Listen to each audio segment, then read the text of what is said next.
Sa video na ito, alamin natin kung paano gamitin ang eAFS or Electronic Audited Financial Statements application system. You can use this guide on how to create your account and how to submit your audited financial statements and its attachment with ease. Pero ano nga ba ang eAFS?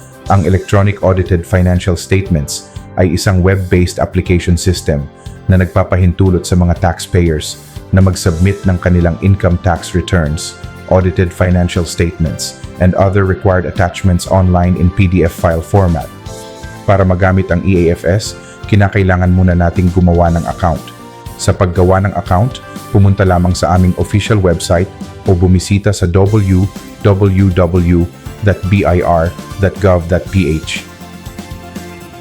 Sa homepage, hanapin lang ang e-services section at i-click ito. You can scroll down below and look for the eAFS logo. Then click the link para ma-redirect po kayo sa mismong eAFS system. Kung mayroon na po kayong account, mag-login lamang sa system gamit ang iyong login credentials. Para naman sa mga wala pang account, i-click lamang ang Not Registered button sa baba. By doing this, you will be redirected to the eAFS registration portal at maaari ka nang gumawa ng iyong account. Sa paggawa ng account, kinakailangan po nating i-fill out ang mga required information. Para sa Taxpayers Information section, ito po ang mga impormasyon na kinakailangan. Una, Company Taxpayer Identification Number. Pangalawa, Registered Name. Kung ito po ay para sa individual taxpayers, kailangan po ang pangalan mismo ng business owner at isulat po ito na naaayon sa tamang format. Last name, first name, at middle name.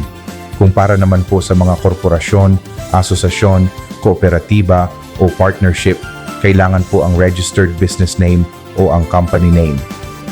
Pangatlo, company email. Mas mabuti po na ang email na gagamitin ay ang registered email na nairehistro sa BIR. Pang-apat, RDO code kung saan po nakaregister ang taxpayer. Para sa mga taxpayers ng Surigao City, Surigao del Norte at Province of Dinagat Islands, RDO 105 po ang gagamitin. At pang-lima, SEC number para po sa mga korporasyon. Para sa Authorized Tax Agents o Representative section, ito po ang kinakailangan na impormasyon. Tax Identification Number ng Authorized Tax Agents o Representative, first name, middle name, at last name, email address at contact number. And lastly, the login information. You can choose your preferred username and password, but make sure to follow the password policies. It should be a minimum of 12 characters, but does not exceed 128 characters, must have at least one uppercase letter, must have at least one lowercase letter, must have at least one digit, must have at least one special character, and must not be an old password you previously used. Pag na-check nyo na po na tama ang lahat ng impormasyon, maaari nyo na pong i-click ang Submit button. Antayin lamang mag-load ang system at i-click ang Accept button para sa Statement of Undertaking. Then, a successful account registration prompt will display. To activate your account, kindly check your email and look for the eAFS email and open it. This email informs you that you have successfully registered to the BIR-AFS e-submission application.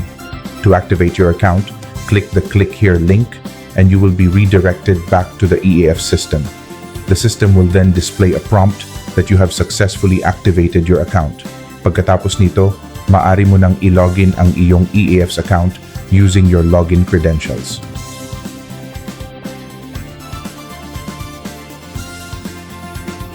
Para ma-submit ang iyong audited financial statement, mag-login lamang sa eAFS system gamit ang iyong username at password. Sa homepage, hanapin lamang ang File Upload section sa menu. Tandaan, bago mag-upload, siguraduhing nakapag-scan ka na ng iyong audited financial statements at na-save ito sa PDF format at hindi lalagpas sa itinakdang file size limit. Sundin lamang ang prosesong ito.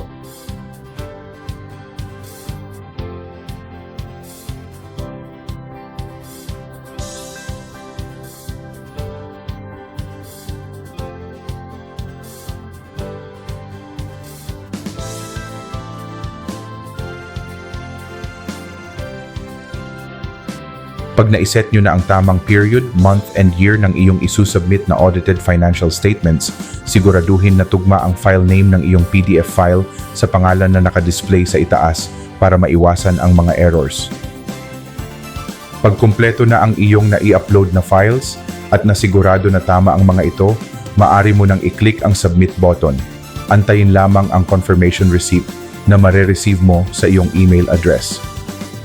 Tandaan na hindi na kailangan pumunta sa iyong RDO para sa manual stamping ng iyong Audited Financial Statements.